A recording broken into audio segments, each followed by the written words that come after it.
Valentin Ouma. Karabwe Shamu amechelewa. Jafari Salum Kibaya ataonesha ubaya. Kibaya, Jafari Salum Kibaya ameonesha ubaya mbele ya Musa Kamara Pinpin. Atajilaumu sana Karabwe Shamu. Karabwe Shamu atajilaumu kweli kweli. Mapigo na mwendo, wanapiga mwendo.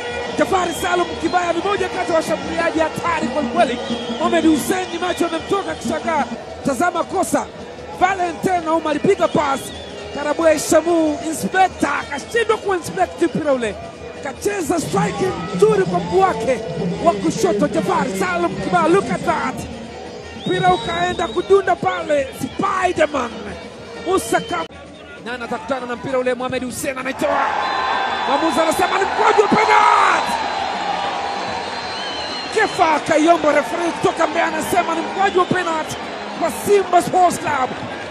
Ilikuwa ni mpira mrefu ambao aliucheza mchezaji wa Mashujaa.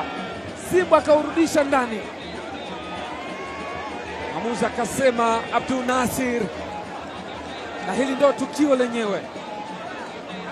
Mwenye jukumu la kupiga mkwaju wa penalti Mbida Ateba.